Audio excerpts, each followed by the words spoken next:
Hi everybody. Now that we have done our basics of tangent, cotangent, secant, and cosecant, let's look at a few more graphs and maybe some transformations. I want to start with a summary of the periods of the trig functions, and notice we have two categories. Sine, cosine, secant, and cosecant all have a period of 2 pi, while tangent and cotangent have a period of pi. I want to also talk about domains and asymptotes. Sine x and cosine x do not have asymptotes. Their domains are negative infinity to infinity. Cosecant and cotangent have asymptotes at k pi. The domain for each function is going to be the set of all x, where x is not equal to k times pi. In each case, k is an integer. Secant and tangent have asymptotes at x equals 2k plus 1 times pi over 2. The domain for each function is the set of all x, where x is not equal to 2k plus 1 times pi over 2. The 2 times k plus 1 is just a trick that means we're going to look at odd multiples of pi over 2. As we look at secant, cosecant, tangent, and cotangent, we will not be using the word amplitude. Amplitude does not exist for these functions, so if you get a problem that asks for amplitude, you just say does not exist. The idea is each of these functions incorporate negative infinity and infinity somewhere into the range. Because we use infinity in our range, we can't talk about amplitude. You can talk about stretching, you can talk about shrinking, but you can't really use the word amplitude, so we want to make that distinction for these functions. Let's graph f of x is the tangent of 2x. We're going to find the domain and range before we start to graph. First thing we want to say is the period is pi over 2. We take the normal period of tangent, which is pi, and we divide by the coefficient of x, which is 2. We'll have asymptotes at 2k plus 1 times pi over 2 divided by that 2 again.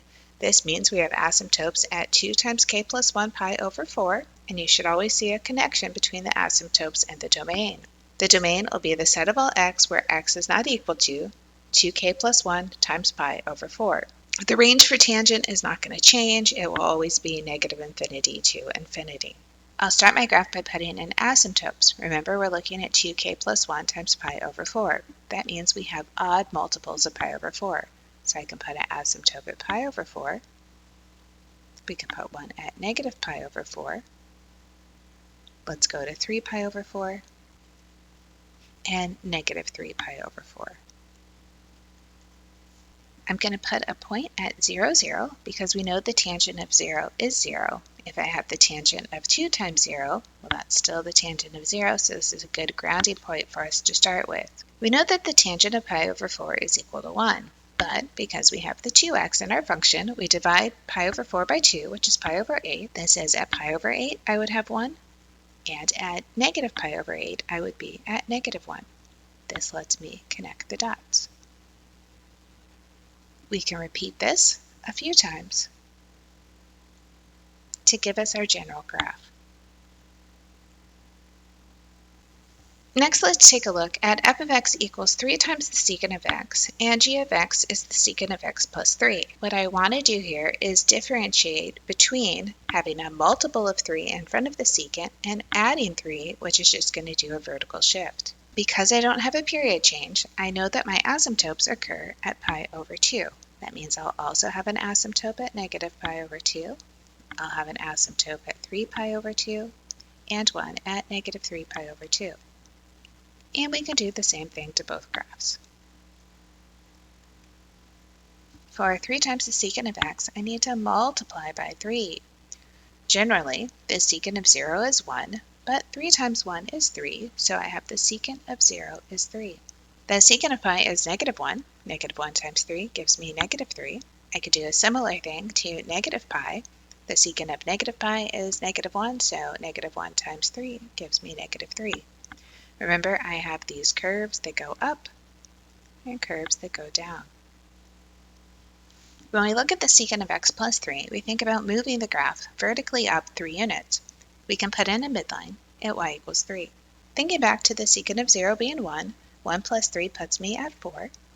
Secant of pi is negative 1. Negative 1 plus 3 gives me 2. Similarly, secant of negative pi is negative 1. Negative 1 plus 3 is 2. So I have my curve up, and again, I have my curves down. In both cases, we can see a change in the range. 3 times the secant of x goes from negative infinity to negative 3, union 3 to infinity. When we look at a secant of x plus 3, Our range is negative infinity to 2, union 4 to infinity. Our last one is f of x is the cosecant of 2 pi x over 3. I want to start by looking at the period. We'll take the period of cosecant, which is 2 pi, and divide by 2 pi over 3. When we divide by 2 pi over 3, we want to multiply by the reciprocal, which is 3 over 2 pi. We can see the 2 pi's cancel, so our period is just 3. The asymptotes will be pi divided by 2 pi over 3k. Again, we will flip the 2 pi over 3 and make it 3 over 2 pi. The pi's once again cancel, which gives us 3 over 2k for our asymptotes. To start my graph, I'll put in asymptotes at 3 over 2k. I'll put in 1 at 1.5, at negative 1.5, at positive 3, at negative 3. We could also do 4.5 and negative 4.5. We don't want to forget to put 1 in at x equals 0. Next, we can put in the low points for our curves that face up. So at 0.75, which is the middle of our asymptotes, we know we have a point at 1 and our curve goes up. The next section, we go to 2.25, we go to negative 1. That'll be our curve facing down. And then we repeat that process. 3.75 will be a curve going up. On the left side of the x-axis, we can go to negative 0.75 and a curve goes down. Negative 2.25 has a point at 1 and our curve goes up. And then at negative 3.75, we put a point and the curve goes down. If we want to make this look a little better, we might want to use a graphing calculator to draw these graphs. Let's take a look at Desmos for a few of the graphs, and let me show you how to put the asymptotes in an easy way. So I'm going to type in f of x is equal to the cosecant of 2 pi over 3 x. Immediately we can see the curves up and down. Because I want the asymptotes to repeat, I need to tell Desmos that I'm going to have a lot of lines. To start that, I'll put in a list, and I'm going to say a is equal to. I know I want it to have some integer values, so let's put in negative 3, negative 2, and you can keep saying, comma, negative 1, or you can say dot, dot, dot, and it will continue the process, and then let's put into 5. Now I have a list of 9 elements. On the next line, I'm going to say x is equal to, I'm making vertical asymptotes. I want it to be a times 3 over 2, and to make them look like regular asymptotes, I'm going to go to my settings, click on the color, and switch to a dashed line. If you want to add more lines, you can just go back to your list and add a few more.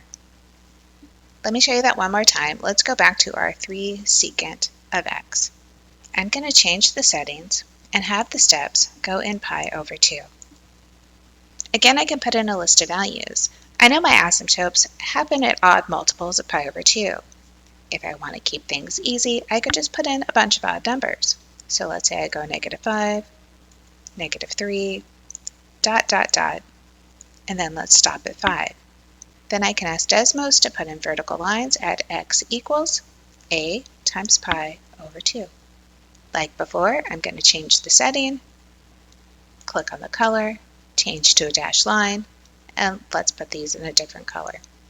If you want to compare that to g of x is the secant of x plus 3, we can add that as well. This shows us the difference between a vertical shift up or 3 times the function.